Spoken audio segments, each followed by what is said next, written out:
نازنین ناز نکن در رو کسی باز نکن نازنین غر نکن زندگی موزر نکن زندگی موزر.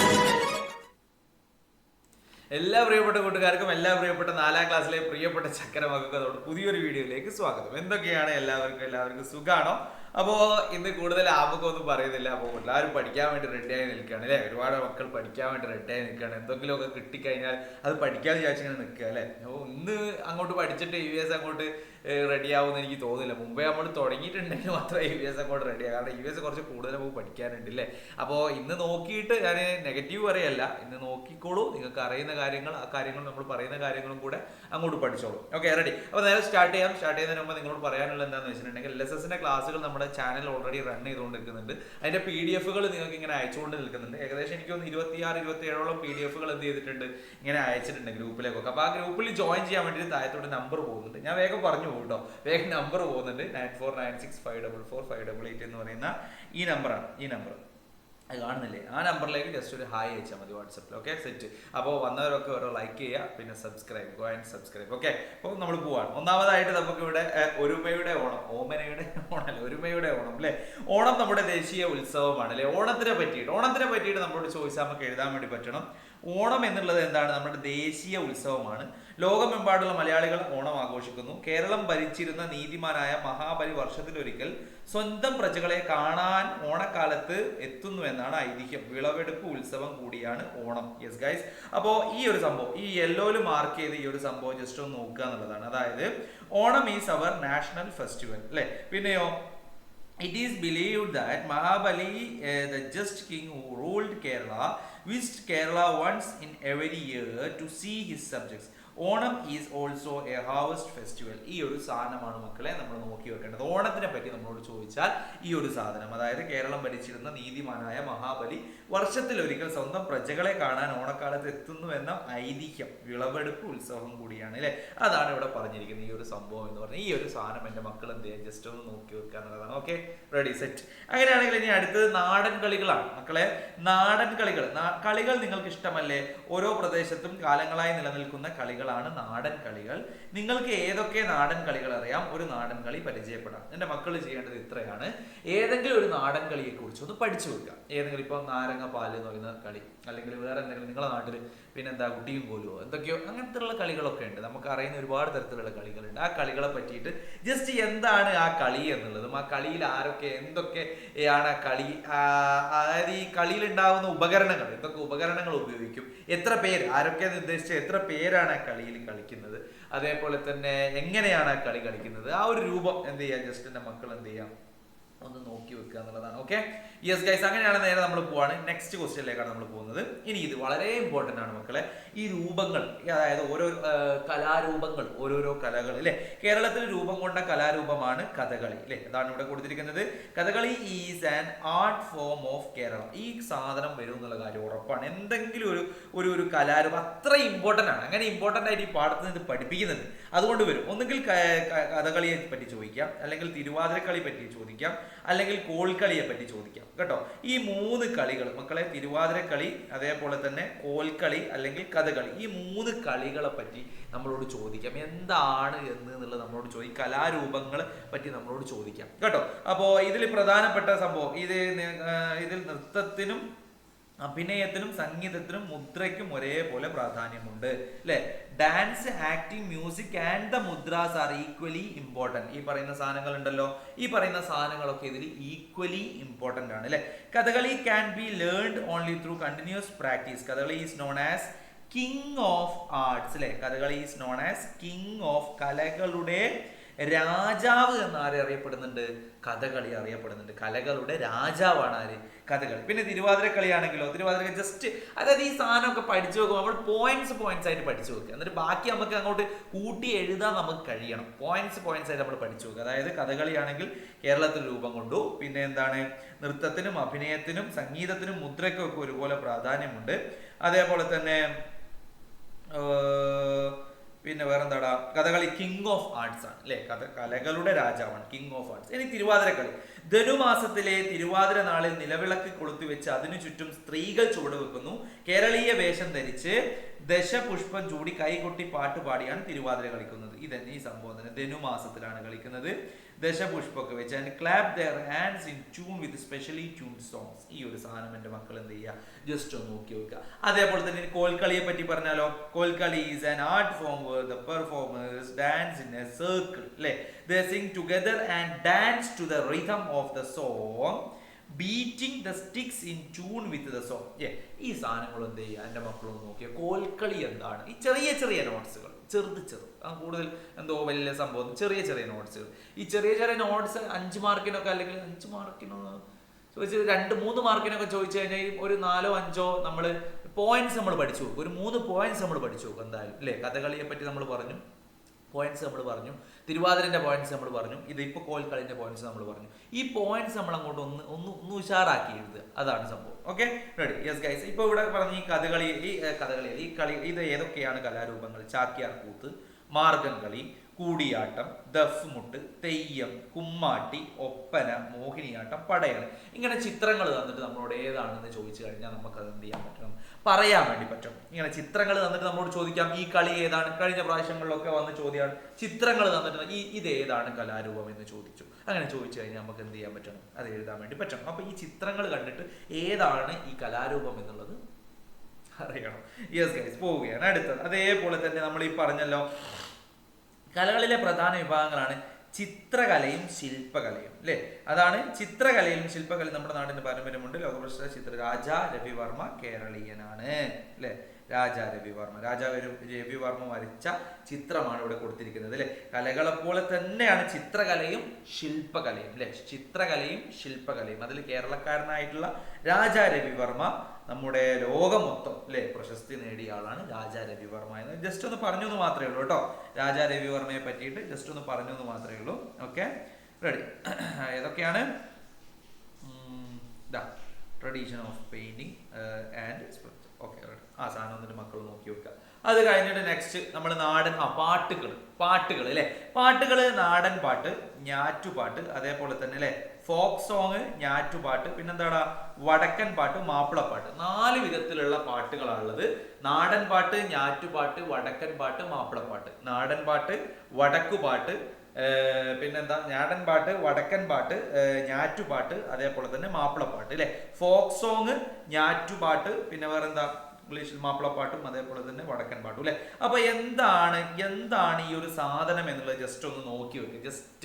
Just പറഞ്ഞ points. അതായത് തലമുറയായി പാടി കൈമാറി വരുന്ന ഗ്രാമീണ ഗാനങ്ങളാണ് നാടൻ പാട്ടുകൾ. അല്ലെ, folk songs are songs of locality that are passed from the one generation to another. അല്ലേ, ഓക്കെ, അത് നോക്കിക്കുക. അതുപോലെ തന്നെ ഈ കൃഷി, കൈത്തൊഴിലുകൾ, വിനോദം, ആചാരങ്ങൾ, ജീവിത രീതികൾ എന്നിങ്ങനെ അനേകം വിഭാഗങ്ങളിലൂടെ നാടൻ പാട്ടുകളുണ്ട്.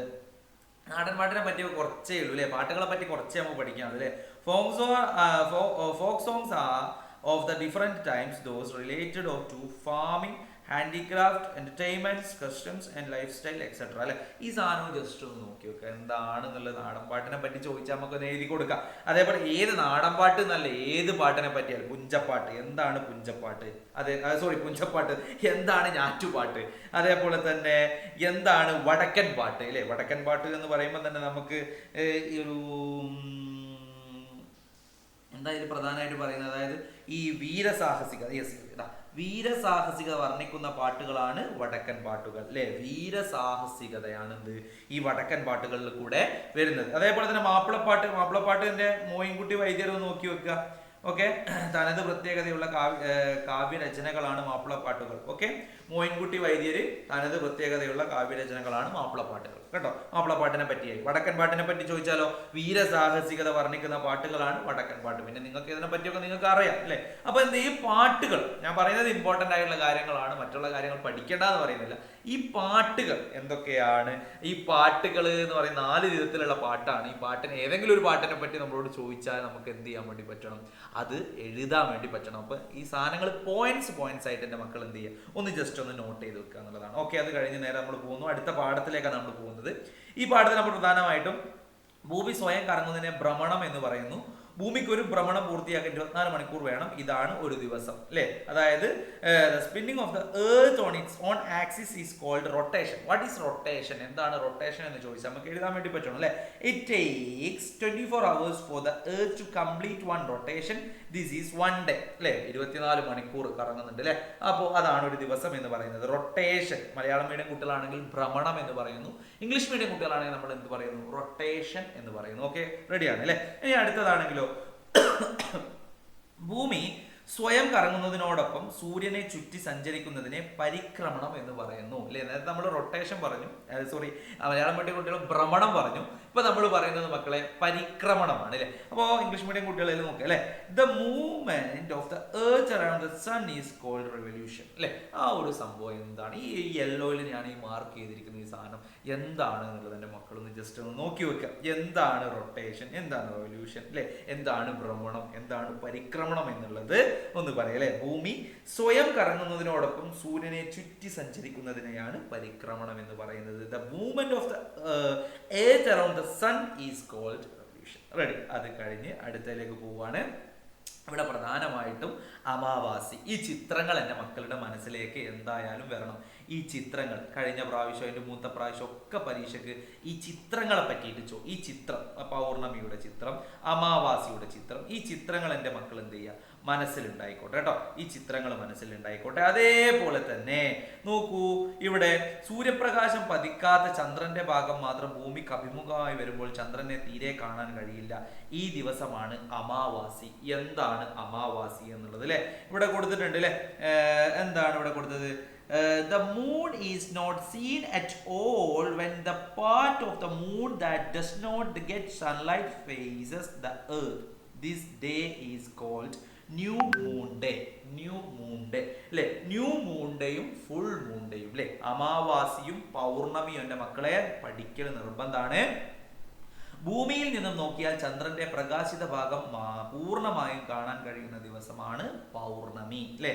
അതായത് ഇവിടെ കൊടുത്തിട്ടുണ്ട് the day on which the illuminated part of the moon is fully visible from the earth is called full moon day. Full moon day എന്താണ്, അതേപോലെ തന്നെ നമ്മളെ ന്യൂ മൂൺ ഡേ എന്താണെന്നുള്ളത് പഠിക്കൽ നിർബന്ധമാണ്. Yes guys. ഇനി അടുത്തത് കൃത്രിമ ഉപഗ്രഹങ്ങളാണ്. ആർട്ടിഫിഷ്യൽ സാറ്റലൈറ്റ്സ് അല്ലെ. ആർട്ടിഫിഷ്യൽ സാറ്റലൈറ്റ്സ്, കൃത്രിമ ഉപഗ്രഹങ്ങൾ ഏതൊക്കെയാന്നുള്ളത് എൻ്റെ മക്കള് ഒന്ന് ഓർമ്മ അല്ലെ. മനുഷ്യര് നമ്മൾ തന്നെ അല്ലെ, നമ്മൾ മനുഷ്യന്മാര് നമ്മൾ ഓരോ ആവശ്യങ്ങൾക്ക് വേണ്ടിയിട്ട് നിർമ്മിക്കുന്നതാണ് എന്ത്, കൃത്രിമ ഉപഗ്രഹങ്ങൾ എന്ന് പറയുന്നത് അല്ലെ. ആര്യഭട്ട, എജ്യൂസാറ്റ്, ഇൻസാറ്റ് 3A അല്ലെ. ഇത് എന്തൊക്കെ ആവശ്യങ്ങൾക്ക് വേണ്ടിയിട്ടാണ്? വാർത്താവിനിമയം, കാലാവസ്ഥാ പ്രവചനം, ഗതാഗതം അല്ലെ. ഇവിടെ കൊടുത്തിട്ടുണ്ട് കമ്മ്യൂണിക്കേഷൻ, വെതർ ഫോർകാസ്റ്റ്, പിന്നെ എഡ്യൂക്കേഷൻ അല്ലെ. നമ്മുടെ വിദ്യാഭ്യാസത്തിന് വേണ്ടിയിട്ട് ഉപയോഗിക്കുന്നുണ്ട്. പിന്നെ നമ്മളുടെ ഈ വഴികൾ മാപ്പുകളില്ലേ, നമ്മൾ ഗൂഗിൾ മാപ്പ്, ആപ്പിൾ മാപ്പ്, ഈ മാപ്പുകളൊക്കെ ഉപയോഗിക്കാറില്ലേ, അതിന് വേണ്ടിയിട്ട് ഉപയോഗിക്കുന്നുണ്ട്. പിന്നെ നമ്മുടെ ഒരുപാട് നിങ്ങൾ പഠിച്ചിട്ടുണ്ട്. ഒരുപാട് കാര്യങ്ങൾക്ക് വേണ്ടിയിട്ട് നമ്മൾ എന്ത് ചെയ്യുന്നുണ്ട്, ഈ പറഞ്ഞ കൃത്രിമ ഉപഗ്രഹങ്ങൾ ഉപയോഗിക്കുന്നുണ്ട്. Yes guys. അപ്പോൾ നമ്മൾ ഏതൊക്കെയാണുള്ളത്? ആര്യഭട്ട, എജ്യൂസാറ്റ്, ഇൻസാറ്റ് 3A അല്ലെ. ഈ സാധനങ്ങളുടെ പേരുകളും എന്തിനാണ് ഈ ആർട്ടിഫിഷ്യൽ സാറ്റലൈറ്റ്സ് ഉപയോഗിക്കുന്നത് എന്നുള്ളൂ എൻ്റെ മക്കൾ എന്ത് ചെയ്യുക, ജസ്റ്റ് ഒന്ന് പഠിച്ചു വെക്കുക. അത് കഴിഞ്ഞിട്ട് നേരെ പോവാണ്, അടുത്തൊരു പാഠത്തിലേക്ക് പോവാണ്. ഖരം, ദ്രാവകം, വാതകം അല്ലെ. ഖരം അതായത് സോളിഡ് സ്റ്റേറ്റ് ഉണ്ട്, പിന്നെ വാട്ടർ സ്റ്റേറ്റ് ഉണ്ട്, അതായത് ലിക്വിഡ് സ്റ്റേറ്റ് ഉണ്ട്, അതേപോലെ തന്നെ ഗ്യാസ് അല്ലെ. ഈ 3 വിധത്തിൽ നമ്മൾ പഠിച്ചിട്ടുണ്ട്. ഈ 3 വിധത്തിൽ നമ്മളോട് ചോദിച്ചു കഴിഞ്ഞാൽ നമുക്ക് എഴുതാൻ വേണ്ടി പറ്റണം. ഈ 3 വിധത്തിലുള്ള കുറേ സാധനങ്ങൾ, പെട്രോള്, കല്ല്, അത് ഇത് എന്തൊക്കെയോ പറഞ്ഞ് തന്നു. അതിനെ ഈ 3 പട്ടികയാക്കി എഴുതാൻ വേണ്ടി പറഞ്ഞാൽ നമുക്ക് എന്ത് ചെയ്യാൻ പറ്റണം, എഴുതാൻ വേണ്ടി പറ്റണം. Yes guys. നേരെ നമ്മൾ പോവാണ്. വെള്ളത്തിന് നിശ്ചിതമായ ആകൃതിയില്ല, അത് ഉൾക്കൊള്ളുന്ന പാത്രത്തിന്റെ ആകൃതിയിൽ സ്ഥിതി ചെയ്യുന്നു അല്ലെ. വെള്ളത്തിന് എന്തില്ല, നിശ്ചിതമായ ആകൃതിയില്ല. അതിനെവിടെ വെച്ചാലും ആ രീതിയിലാണ് എന്ത് ചെയ്യുന്നത്, വെള്ളമായിട്ട് മാറുന്നത്. അതാണ് അവിടെ കൊടുത്തിരിക്കുന്നത് അല്ലെ. Water does not have definite shape അല്ലെ. വാട്ടറിന് എന്തില്ല, ഷേപ്പില്ല. ഇനി നമ്മളോട് ചോദിക്കാം, ഈ വാട്ടറിൻ്റെത്, ഗ്യാസിൻ്റെത്, അതേപോലെ തന്നെ ഈ പറഞ്ഞ നമ്മളെ പിന്നെ സോളിഡ് സ്റ്റേറ്റ് അല്ലെ, ഇതിൻ്റെയൊക്കെ പിന്നെ ഈ പ്രത്യേകതകൾ, ഷേപ്പ് ഉണ്ടോ, ഷേപ്പില്ലേ, നിൽക്കാൻ സ്ഥലം വേണോ, അങ്ങനെയൊക്കെ ചോദിച്ചു കഴിഞ്ഞാൽ അത് നമുക്ക് എഴുതാൻ വേണ്ടി പറ്റണം. നേരത്തെ ഞാൻ പറഞ്ഞ ടാബിളില്ലേ, അതിലും. Yes guys. ഇവിടെ നോക്കുക, കല്ലിന് ആകൃതിയും വലുപ്പവും ഉണ്ട് അല്ലെ. അവിടെ കൊടുത്തത് stone has shape and size അല്ലെ. ഒരു സോളിഡ് സ്റ്റേറ്റിലുള്ള എന്തൊരു സാധനത്തിനും അതിനൊരു ഷേപ്പും ഉണ്ടാവും, ഒരു സൈസും ഉണ്ടാവും അല്ലെ. അപ്പോൾ ഓൾ ഒബ്ജക്റ്റ് ഹാവ് വെയിറ്റ് അല്ലെ. എല്ലാ വസ്തുക്കൾക്കും ഭാരമുണ്ട്. ഗ്യാസ് ആണെങ്കിലും കല്ലാണെങ്കിലും പിന്നെ വെള്ളമാണെങ്കിലും അതേപോലെ തന്നെ നമ്മൾ ഈ പറഞ്ഞ ദ്രാവകമാണെങ്കിലും വാതകമാണെങ്കിലും ഖരമാണെങ്കിലും എല്ലാത്തിനും എന്തുണ്ട്, അതിന് ഓൾ ഒബ്ജക്ട്സ് ഹാവ് വെയിറ്റ് അല്ലേ. എല്ലാ വസ്തുക്കൾക്കും എന്തുണ്ട്, വെയിറ്റ് ഉണ്ട് അല്ലേ. ഇനി ഈ പറഞ്ഞ ഈ ഒരു സംഭവം എൻ്റെ മക്കൾ എന്ത് ചെയ്യും, ഈ സാധനങ്ങൾ ടെക്സ്റ്റ് ബുക്കിലുള്ളതാണല്ലോ, ഈ സാധനം എന്ത് ഇത് അങ്ങനെ തന്നെ പഠിച്ചു വെച്ചോളൂ, ഇതങ്ങനെ തന്നെ പഠിച്ചു വെച്ചോളൂ. അധികവും പരീക്ഷയ്ക്ക് ചോദിക്കാൻ ചാൻസ് ഉള്ള ഒരു സംഭവമാണ്.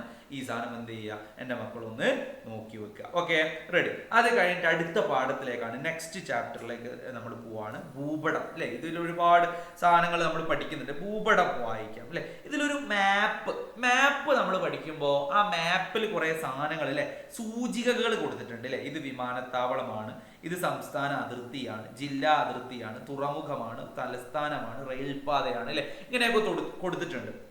അതേപോലെ എന്തെങ്കിലും ഒരു മാപ്പ് അല്ലെങ്കിൽ എന്തോ ഒരു സംഭവം തന്നിട്ട് ഏത് ഭാഗത്താണ്, നോർത്തിലാണോ ഇത് കിടക്കുന്നത്, പിന്നെ അതായത് ഞാൻ ഈ ക്വസ്റ്റ്യൻ പേപ്പറിൽ EVS ക്വസ്റ്റ്യൻ പേപ്പറിൽ ഞാൻ ചെയ്തിട്ടുണ്ട്. എന്തെങ്കിലും രീതിയിലുള്ള എന്ത് തരും നമ്മളോട്, എന്തെങ്കിലും ഒരു ചെറിയൊരു സാധനം ഇവിടെ തരും. ഇവിടെ തന്നിട്ട് നമ്മളോട് ഇവിടെ ഒരു പിന്നെ കൊടിമരം ഉണ്ടാവും, ഇവിടെ സ്കൂൾ വെച്ചിട്ടുണ്ടാവും, ഇവിടെ പിന്നെ ഓഫീസായിരിക്കും, ഇവിടെ എന്തെങ്കിലും ഗ്രൗണ്ട് വെച്ചിട്ടുണ്ടാവും, എന്നിട്ട് ഇവിടെ കൊടുത്തിട്ടുണ്ടാവും.